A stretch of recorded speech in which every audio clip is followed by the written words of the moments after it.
படத்தையே அவங்க பார்க்கலங்கிறது தான் புதிய தகவலே. சூர்யாவும் பார்க்கல, ஞானவேல் ராஜாவும் பார்க்கல. என்னன்னா புறநானூரை இழந்தது வந்து அவர் பண்ண மிகப்பெரிய தவறு. புறநானூறுங்கிற தலைப்பே வந்து ஒரு கம்பீரமான தலைப்பு. அந்த கண்டென்ட் வந்து மக்களுக்கு பிடிக்காத ஒரு படத்தை இவங்க திரும்ப திரும்ப வந்து என்னென்னவோ சொல்லி தப்பு கட்டுறாங்க. இல்லைங்க, அப்பவே அனுபவிச்சதானுங்க. பெட்ரோல் வந்தா எதுக்கு வெளியில போவாங்க? ஒரு காபி டீ அல்லது வந்து ரெஸ்ட் ரூம் போகணுங்கிறதுக்காக தான் வெளியில வருவாங்க. ஆனால் இந்த படத்தை பொறுத்த அளவுக்கு எல்லாம் வெளியில ஓடி வந்தது அப்படா காது தப்பிச்சுடா கொஞ்ச நேரம் அப்படிங்கிறதுக்கு. இந்த படத்துல கண்டென்ட் நல்லா இல்ல, படம் நல்லா இல்ல, ஓடல. அதை முதல்ல அவங்க புரிஞ்சுக்கணும். ஆனா இதை வந்து சூர்யா புரிஞ்சு வச்சிருக்கிறார். சூர்யா நான் எதுக்கு அவர்கிட்ட பேசணும்னு கடைசி வரைக்கும் அவர்கிட்ட பேசவே இல்லை, இந்த நிமிஷம் வரைக்கும் பேசல. அதை வந்து ஒரு பெரிய பிரஸ்டீஜ் ப்ராப்ளமா அவர் எடுத்திருக்கிறாரு. ஸோ அவரெல்லாம் அவங்க கட்சிக்காரங்களை தூண்டி விட்டு தான் இது நடக்குதுன்னு ஒருவேளை ஜோதிகா நினைச்சிருக்கலாம். அதெல்லாம் சேர்த்து தான் அவங்க சொல்றாங்க. ஆனா நான் என்ன சொல்றேன்னா, கண்டென்ட் சரியா இருந்தா நீங்க என்ன பண்ணாலும் அது மீறிட்டு ஓடும். தமிழ் சினிமாவில இருந்து சிறுத்தை சிவாவை 5 வருஷத்துக்கு தள்ளி வைக்கலாம், யாரும் ஒரு படம் கொடுக்க கூடாதுன்னு கூட தள்ளி வைக்கலாம். அப்படி ஒரு கேவலமான அந்த அரை மணி நேரம் ஒரு உப்மா டைரக்டர் கூட அப்படி எடுக்க மாட்டேன். நீங்க எந்த தியேட்டர் போனாலும் அது காத்தாடிக்கிட்டு இருக்கு. பல இடங்கள்ல மீண்டும் அமரனை போட ஆரம்பிச்சிட்டாங்க. இதுதான் வந்து யதார்த்தம். ஏன்னா அந்த பிகினிங் டு எண்ட் அந்த சத்தம் இருக்குல்ல, அது வந்து மிகப்பெரிய கொடுமை. நல்ல வேலையாக இந்த படம் வந்து ஒரு 2.5 மணி நேரம் படமா இருந்துச்சு. அதை தாண்டி இன்னும் ஒரு மணி நேரம் ஓடி இருந்ததுன்னா பல பேர் மயக்க முடியும். நம்ம மீது தவறுங்கிறத நம்ம முதல்ல உணரணும். நம்ம உணராம அதுக்கு சப்பக்கட்டு கட்டுறது எந்த விதத்திலும் சரியில்லைன்னு அவர் சொல்லியிருக்காரு. சவுண்ட் இன்ஜினியர் வந்து செக் பண்ணல, ஒரு நம்பிக்கையில அப்படியே அனுப்பிட்டாங்க அப்படின்னு சொல்றாங்க. அப்படி ஒரு டைரக்டர் முதல்ல செய்யலாம். இந்த படம் விழுந்ததுதான். அது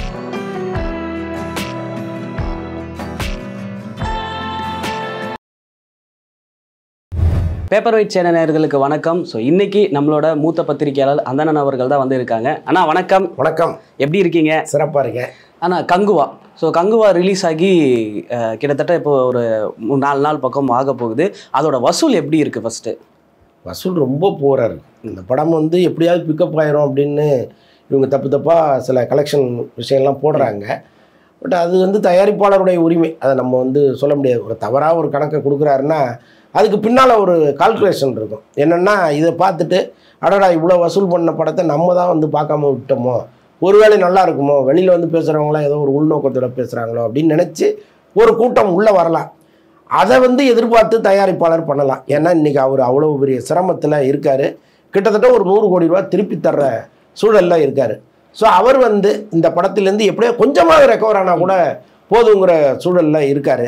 ஸோ அதனால் அதை நம்ம ஒரு குறை சொல்ல முடியாது. அது வந்து ஒரு பிஸ்னஸ் டாக்டிக்ஸ், அப்படி தான் நம்ம அதை எடுத்துக்கணும். மற்றபடி ரொம்ப வெளிப்படையாக பார்த்தீங்கன்னா இந்த படம் விழுந்தது தான். அது மீண்டும் எந்திரிப்பதற்கு வாய்ப்பே இல்லை. நான் இப்போது என்ன சொல்லியிருக்காங்க அப்படின்னா, படம் வந்து கிட்டத்தட்ட 89 கோடி 87 பக்கம் சம்திங் வந்து அதை போட்டிருக்காங்க, அந்த நம்பர்ஸ் போட்டிருக்காங்க. பட் உண்மையான கலெக்ஷனுக்கும் இதுக்கும் எவ்வளோ டிஃப்ரெண்ட்டாக இருக்குன்னு நினைக்கிறீங்க? இல்லை, இவ்வளவு துல்லியமாக நமக்கு தெரியல. பட் நீங்கள் எந்த தியேட்டர் போனாலும் அது காத்தாடிக்கிட்டு இருக்குது. பல இடங்களில் மீண்டும் அமரனை போட ஆரம்பிச்சிட்டாங்க. இதுதான் வந்து யதார்த்தம். ஸோ அப்படி இருக்கும்போது ஆல்மோஸ்ட் கீழே விழுந்த ஒரு படத்தை நாங்கள் மீண்டும் தூக்கி நிறுத்திடுவோம், தவறான தகவல்களை கொடுப்போம் அப்படின்னா அது ஒரு பக்கம் வந்து நமக்கு ரொம்ப கவலையாக இருக்குது. ஏன்னா அந்த படக்குழு செய்கிறத நம்ம குறை சொல்ல முடியாது. ஏன்னா அவங்க கொஞ்சமாவது ரெக்கவர் ஆகணும்னு நினைக்கிறது எப்படி தவறாக இருக்க முடியும்? அதே நேரத்தில் அதுதான் இது வந்து ஆரம்பத்துலேருந்து இவங்க அதை விட்டுட்டாங்க. இந்த படத்தை 1 மாதத்துக்கு முன்னாடியே இப்போ ரெடி ஆகிடுச்சு. இந்த படம் 1 மாதத்துக்கு முன்னாடியே ரெடியான படம் தானே இது. அன்றைக்கே வேட்டையனோட வர வேண்டிய படம் தானே. அப்போ அன்னைக்கே இந்த படத்தெல்லாம் போட்டு பார்த்து அதில் இருக்கிற குறைகள் எல்லாம் இவங்க சரி பண்ணியிருந்தாங்கன்னா இவ்வளோ பெரிய நெகட்டிவ் ரிவ்யூஸ் உங்களுக்கு வந்திருக்காது. முக்கியமாக சவுண்டு. இது வந்து அவுட் எடுக்கும்பொழுது தான் இவ்வளோ பிரச்சனைகள்னு சொல்கிறாங்க. சவுண்ட் இன்ஜினியர் வந்து அவுட் எடுக்கும்போது தான் சரியாக எடுக்கல, அதை உட்காந்து யாருமே செக் பண்ணல, ஒரு நம்பிக்கையில் அப்படியே அனுப்பிட்டாங்க அப்படின்னு சொல்கிறாங்க. அப்படி ஒரு டைரக்டர் முதல்ல செய்யலாமா? நீங்கள்லாம் பல இயக்குநர்கள் இன்றைக்கி பார்த்தீங்கன்னா படம் இந்த தியேட்டருக்கு போகிற வரைக்கும் நிற்பாங்க. என்ன நடக்குது, அதில் வேறு ஏதாவது சேர்க்க முடியுமா, சரி பண்ண முடியுமா, இப்படி நிற்பாங்க. அனிருத்தெல்லாம் பேக்ரவுண்ட் மியூசிக் போடுறாருல, அவர் கையிலேருந்து நீங்கள் கண்டென்ட்டை வாங்கவே முடியாது. கடைசி வரைக்கும் அதில் ஏதாவது பண்ணிகிட்டே இருப்பார். இந்த அக்கறை வந்து ஒரு டைரக்டருக்கு வேணும்ல. இப்போ அதை வந்து அவங்க காதுலேயே வாங்காமல் எல்லாமே சரியாக இருக்கும், அனுப்புங்கன்ட்டாங்க. படத்தையே அவங்க பார்க்கலங்கிறது தான் புதிய தகவலே. சூர்யாவும் பார்க்கல, ஞானவேல் ராஜாவும் பார்க்கல. என்னன்னா இந்த 40 நிமிஷம் பிஸ்னஸ் கட்டுன்னு ஒன்று பண்ணுவாங்கல்ல, இதை கட் பண்ணி கொடுத்துருக்கிறாரு சிறுத்தை சிவா. ஓகே, இதை பாருங்க அப்படின்ட்டு. அதை பார்த்துட்டு தான் இவங்க இவ்வளோ பேச்சு பேசியிருக்காங்க. அது இந்த பிஸ்னஸ் கட்டுனா உங்களுக்கு தெரியும். எதெல்லாம் வந்து முக்கியமான காட்சிகளோ ரசிக்கக்கூடிய காட்சிகளோ அதை மட்டும் தொகுத்து கட் பண்ணுவாங்க. அது இந்த பெரிய ஓடிடி நிறுவனங்களை காமிச்சு பிஸ்னஸ் பண்ணுவாங்க. இதை மட்டும்தான் இவங்க பார்த்துருக்காங்க. படத்தை காட்டியான்னு இவங்க கேட்கவே இல்லை. அவரும் காட்டலை கடைசி வரைக்கும். கடைசியில் படம் தியேட்டருக்கு வந்த பிறகு தான் ஐயோ இப்படி ஒரு கொடுமை நடந்துருச்சேன்னு கதறிட்டு இருக்காங்க. ஜோதிகா வந்து ஒரு அறிக்கை ஒன்று கொடுத்துருக்காங்க. இந்த படத்துக்கு எதிராக வந்து ஒரு மிகப்பெரிய சதி நடக்குது. முதல் 20 நிமிஷம் வந்து சொன்ன மாதிரி ரொம்ப புவராக இருக்குது, நல்லா இல்லை. ஆனால் அதற்கப்புறம் உள்ள கண்டென்ட் வந்து நல்லா தான் இருக்குது, ஏன் இப்படி தவறாக பரப்புறீங்க அப்படின்னு சொல்லி அவங்க ரொம்ப புலம்பியிருக்காங்க. பட்டு முக்கியமாக சவுண்டு தான். இந்த சவுண்டை வந்து தாங்க முடியாமல் தான் மொத்த படத்தையுமே ரொம்ப கொடூரமாக இருக்குதுன்னு எல்லாரும் பேச ஆரம்பிச்சிட்டாங்க. கதையிலையும் வந்து ஒரு அழுத்தம் இல்லை, ஒரு சுவாரஸ்யம் இல்லை. ஸோ எல்லாமே சேர்ந்து தான் இந்த நிலைமை அதுக்கு. அதான் ஜோதிகா அவர்கள் சொன்ன மாதிரி வந்து இந்த படத்துக்காக வந்து ஒரு பெரிய சதி நடக்குது அப்படின்னு வந்து சொல்கிறாங்க. ஒருவேளை படம் நல்லா இருக்கணும்னு வச்சுக்கலாம். இப்போ இந்த படம் இல்லை, இன்னொரு படம் சூர்யா படம் நல்ல படமாகவே வரட்டும், அது ஹிட் ஆகட்டும். இந்த மாதிரி ஒரு சதி பண்ணுறாங்க அப்படின்னா ஏன் சூர்யாக்காக சதி பண்ணணும்? என்ன சதி நடக்குது? ஆக்சுவலாக அவர் வந்து அரசியல் ரீதியாக சில கருத்துக்கள்லாம் நடுவில் சொல்லிகிட்டு இருந்தார். அது வந்து இன்றளவும் எதிரொலிக்குது. இன்னொன்று வந்து இந்த படம் ஜெய்பீம் வரும்பொழுது பாமகவுக்கும் அவங்களுக்கும் ஒரு பிரச்சனை ஒன்று ஸ்டார்ட் ஆச்சு. அன்புமணி வந்து சூர்யாட்ட பேசுகிறதுக்கு விரும்பினார். ஓகே. அப்போ சூர்யா நான் எதுக்கு அவர்கிட்ட பேசணும்னு கடைசி வரைக்கும் அவர்கிட்ட பேசவே இல்லை, இந்த நிமிஷம் வரைக்கும் பேசலை. அதை வந்து ஒரு பெரிய பிரஸ்டீஜ் ப்ராப்ளமாக அவர் எடுத்திருக்கிறாரு. ஸோ அவரெல்லாம் சேர்ந்து அவங்க கட்சிக்காரங்களை தூண்டி விட்டு தான் இது நடக்குதுன்னு ஒருவேளை ஜோதிகா நினச்சிருக்கலாம். அதெல்லாம் சேர்த்து தான் அவங்க சொல்கிறாங்க. ஆனால் நான் என்ன சொல்கிறேன்னா, கண்டென்ட் சரியாக இருந்தால் நீங்கள் என்ன பண்ணாலும் அது மீறிட்டு ஓடும். இதுமாரி பல படங்களை நம்ம பார்த்துருக்கோம். எவ்வளவு எதிர்ப்பு வந்தாலும் படம் நல்லா இருந்தால் அந்த படம் ஓடும். இந்த படத்தில் கண்டென்ட்டு நல்லா இல்லை, படம் நல்லா இல்லை, ஓடலை. அதை முதல்ல அவங்க புரிஞ்சுக்கணும். ஆனால் இதை வந்து சூர்யா புரிஞ்சு வச்சிருக்கிறார். ஓகே. ஆக்சுவலாக சூர்யாவுடைய நண்பர் ஒருத்தர்கிட்ட நான் பேசினேன். அவர் சூர்யாவுக்கு ஃபோன் பண்ணி பேசியிருக்காரு. அப்போ இந்த நெகட்டிவ் ரிவ்யூஸ்க்கெல்லாம் காரணம் வந்து அரசியல் அழுத்தங்கள் தான்னு இவர் சொல்லியிருக்காரு. அப்போ வந்து சூர்யா சொன்னாரா, இல்லை அது ஒரு 20% இருந்தால் கூட காமன் பீப்புள் வந்து பேசுகிறத நான் கேட்குறேன். இப்போ அவங்க யாருக்குமே எந்த உள்நோக்கமும் இருக்க போகிறதில்ல. அவங்க என்ன ஃபீல் பண்ணாங்களோ அதை வந்து பேசுகிறாங்க. அப்போது நம்ம மீது தவறுங்கிறத நம்ம முதல்ல உணரணும். நம்ம உணராமல் அதுக்கு சப்பக்கட்டு கட்டுறது எந்த விதத்திலும் சரியில்லைன்னு அவர் சொல்லியிருக்காரு. அப்போ அதை அவர் புரிஞ்சு வச்சிருக்கிறார். நம்ம தான் தவறு பண்ணிட்டோம், இது வந்து ஆரம்பத்துலேருந்து நம்ம கரெக்டாக கண்காணிச்சிருக்கணுங்கிறது அவருக்கு இப்போ தான் தெரியுது. ஸோ அதனால் எப்போவுமே விமர்சனங்களை குறை சொல்வதுங்கிறத விட்டுட்டு நம்முடைய படைப்பை நம்ம சரியாக கொடுத்தோமாங்கிற இடத்துக்கு அவங்க வரணும். ஓகே. ஆனால் இந்த படத்துக்கு வந்து பார்த்தோம் அப்படின்னா படம் முடிச்சுட்டு ஆடியன்ஸ் வெளில வரும்போது எல்லாரும் மைக்கை நீட்டினாங்க அப்படின்னா ஒன்று நல்லா இருக்குது, இல்லை நல்லா இல்லை நான் பேசல எடுக்காதீங்க அப்படின்ட்டு வந்து போயிடுவாங்க. ஆனால் ஒவ்வொருத்தருமே மைக்கு கிட்ட வந்து அப்படி ஒரு நெகட்டிவ் ரிவ்யூ வந்து கொடுக்குறாங்க. இதுக்கு என்ன காரணம்னு நீங்கள் நினைக்கிறீங்க? இல்லைங்க, அப்போவே அனுபவிச்சு தானுங்க. இப்போ இன்ட்ரோல் வந்தால் எதுக்கு வெளியில் போவாங்க? ஒரு காஃபி டீ அல்லது வந்து ரெஸ்ட் ரூம் போகணுங்கிறதுக்காக தான் வெளியில் வருவாங்க. ஆனால் இந்த படத்தை பொறுத்தளவுக்கு இன்ட்ரோல் விட்டோன்னே எல்லாம் வெளியில் ஓடி வந்தது, அப்படா காது தப்பிச்சுடா கொஞ்ச நேரம் அப்படிங்கிறதுக்கு தான். ஏன்னா அந்த பிகினிங் டு எண்டு அந்த சத்தம் இருக்குல்ல, அது வந்து மிகப்பெரிய கொடுமை. நல்ல வேலையாக இந்த படம் வந்து ஒரு 2.5 மணி நேரம் படமாக இருந்துச்சு. அதை தாண்டி இன்னும் ஒரு 1 மணி நேரம் ஓடி இருந்ததுன்னா பல பேர் மயக்க மட்டும் வந்துருப்பாங்க. ஸோ அவ்வளோ பெரிய நாய்ஸ் பொல்யூஷன் வந்து இந்த படத்தில். அதனால தான் இவ்வளோ பேர் கோபத்தோட வெளியில் வந்து பேசுனது. ஓகே.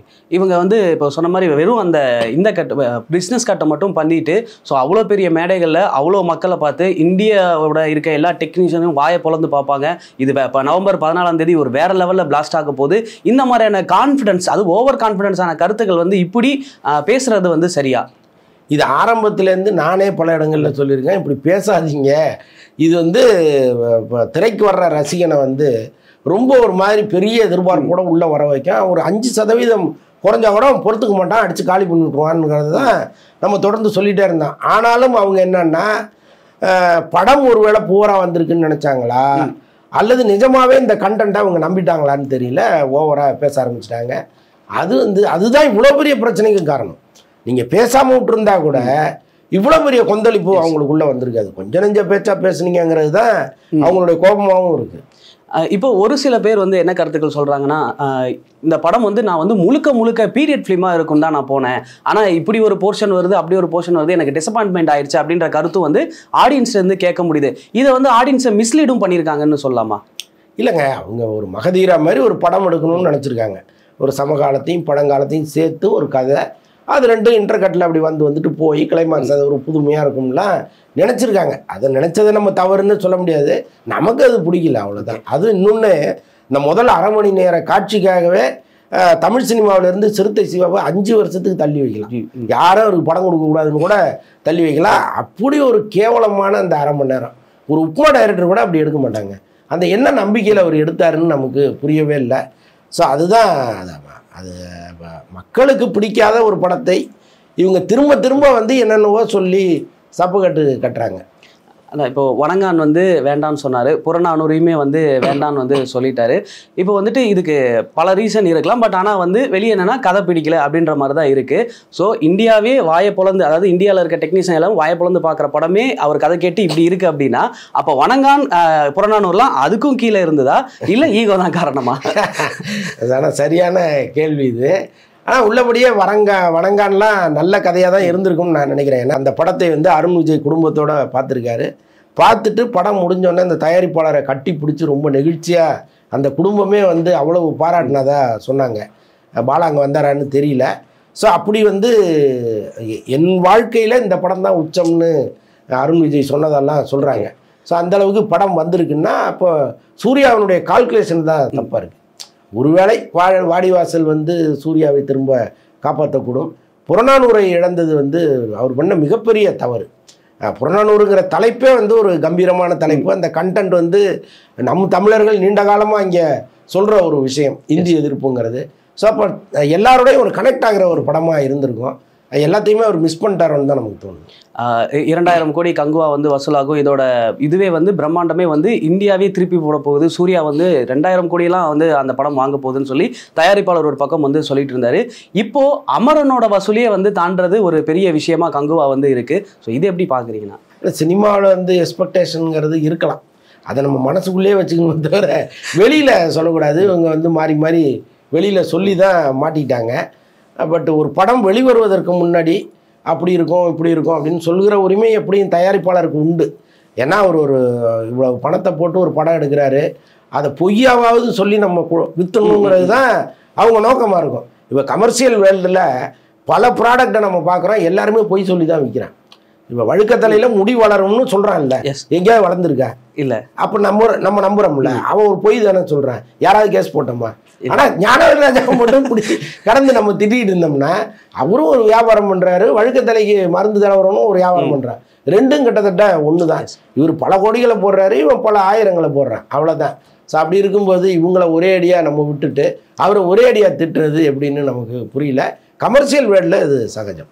இதுக்கப்புறமே வந்து சூர்யா பண்ண போகிற படங்கள் சூர்யா 44 ஒரு இன்டர்வியூவில் வந்து கார்த்திக் சுப்ராஜ் என்ன சொல்லியிருக்காருன்னா, இது என்னோட ஜானர்லேருந்து கொஞ்சம் மாறுபட்டு இருக்கும், ஏன்னா இது முழுக்க முழுக்க ஒரு லவ் படம், அதில் ஒரு சில ஆக்ஷன்ஸ்லாம் வந்து நான் கலந்துருக்கேன் அப்படின்னு வந்து சொல்கிறாரு.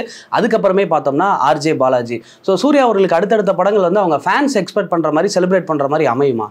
நிச்சயமாக அப்படி தாங்க பண்ணணும். சூர்யா எப்போ பார்த்தாலும் இந்த காண்டாமிருகம் சூப்பை குடித்தவங்க மாதிரியே நடந்துகிட்டு இருந்தால் அது எப்படி நம்ம பொறுத்துக்க முடியும்? ஒரு நடிகருங்கிறவர் கொஞ்சம் இலகுவாக மாறணும், அவருக்குள்ள ஒரு காதல் இருக்கும், அந்த காதலை படத்தில் வெளிப்படுத்தணும். இதெல்லாம் தானே கலந்தது ஒரு படம். நான் எப்போ பார்த்தாலும் ஒரு 500 பேரை அடித்து ரத்தத்தை குடிச்சிட்டே இருப்பேன்னா அதை எப்படி நம்ம ஒத்துக்க முடியும்? அவர் மாறணும். ஸோ அவரை மாற்றுவதற்கான படமாக இது இருந்ததுன்னா நிஜமாக இந்த 2 டைரக்டருக்கும் கோயில் கட்டி கும்பிட வேண்டியது தான். ஆனால் உங்களுடைய நேரத்துக்கு ரொம்ப நன்றி. வேற ஒரு நேர்காணல சந்திப்போம். நன்றி, வணக்கம்.